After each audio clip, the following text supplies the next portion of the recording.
Coach, congrats on a great last year. I mean, run to the national semifinals. Talk about last year and what that meant for your program.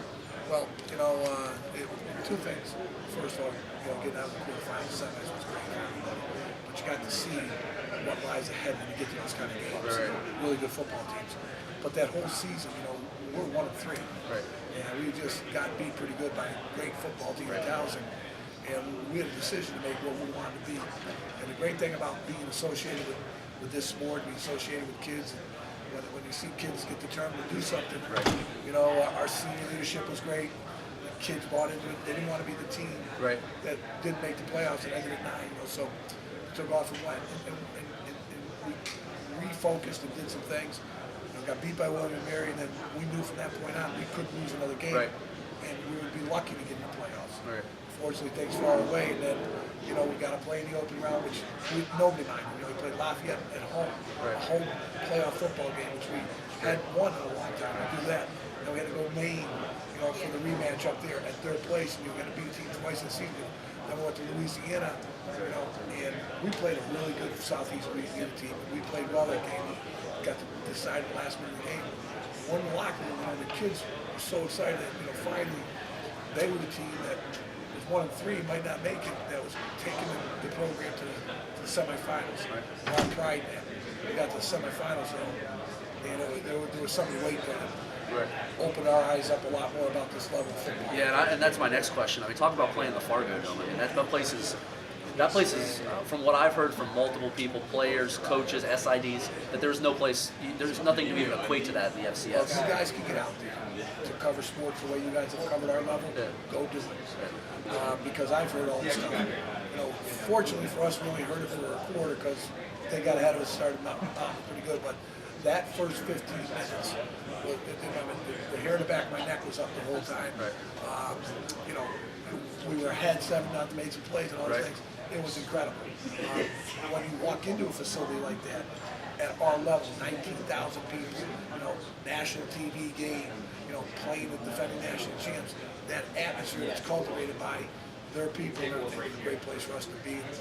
We got to find a way to get back and do something like that again. Yeah, you guys match up against some tough QBs down the stretch in the playoffs. I mean, Maine's QB, you went down and faced Bennett down at Southeast Louisiana, faced Brock Jensen up in North Dakota State. Talk about Bennett and going up against him and the talent that he is. Well, I'll tell you this. Good friend of mine coaches the Oregon, Chip Kelly. And when we beat Lafayette and we saw the score of Southeast Louisiana, I made a text, can I talk to you? He goes, yeah, what's up? Because the night's for one of his games. I go, tell me about Bennett. And he goes, call me. I call him, he's a very honest guy. He goes, he's the real deal. He's really good. He is going to be trouble for you. Right. Blah, blah, blah, blah, blah. Right. So when you played the kid, here's a kid who's run Chip's offense and done it, and you watch what Southeast Louisiana did.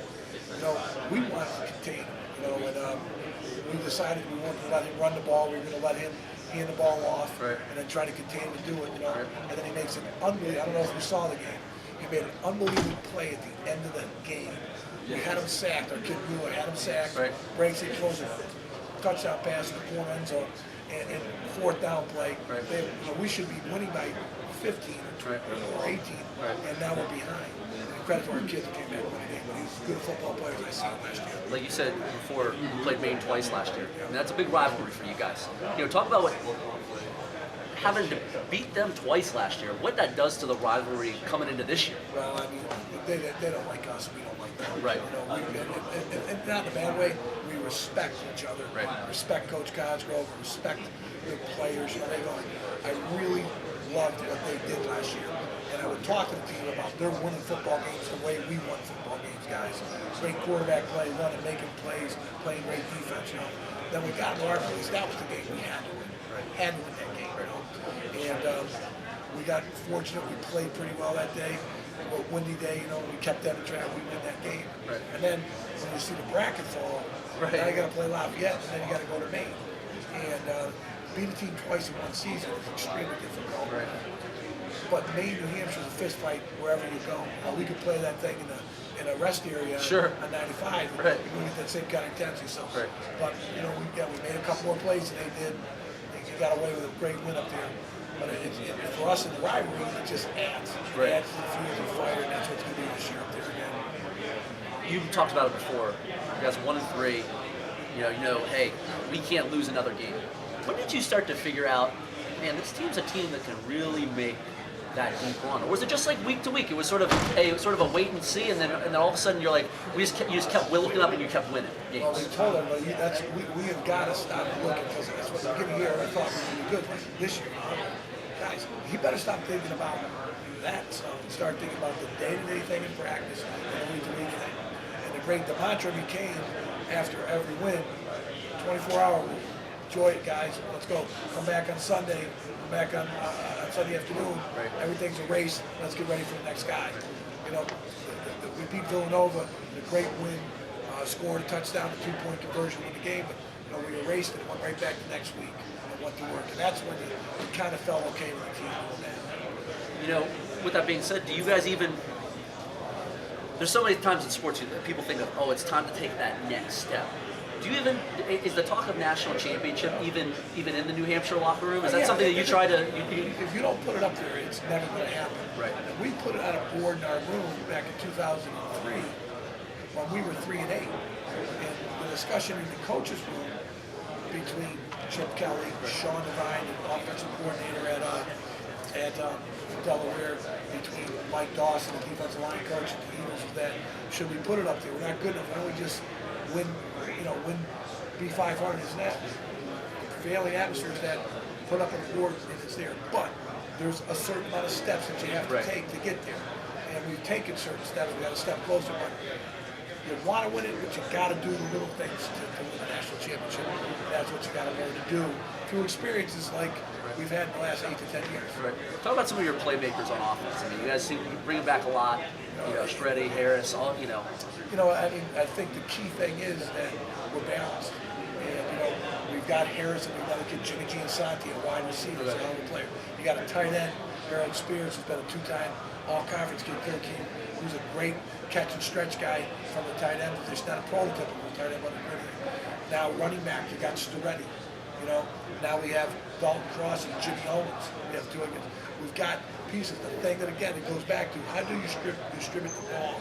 How does our quarterback understand that each play is designed to get the opposing ball? If he's not open, how do you drop the next way? Have confidence, and that's a huge thing. We lost a kid last year, Justin Mello, who had 10 touchdown passes and over 1,000 yards receiving. He never done that before, but our quarterbacks had confidence when the reads were going there to get him the ball. So got to find somebody to take his place. Hopefully it's Allison, Clausen, Detroit, Keegan Taylor to do that. Giansanti is healthy again for the first time.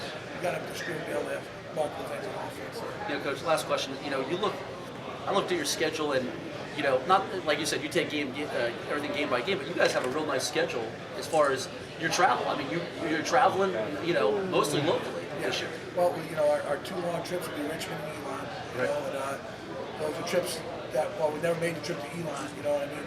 But to Richmond, we've done it, been there, and understand it, and everything else. I think for the most part, it's a bus ride. Right. Well, a Toledo game, but where you going to is the problem. Right. Right. Okay? And what I mean by that is that we're going to play some very good football teams in their homes, in their house, and it's going to be extremely challenging. Going to Rhode Island, we've struggled down there. Going to Maine, we've struggled there.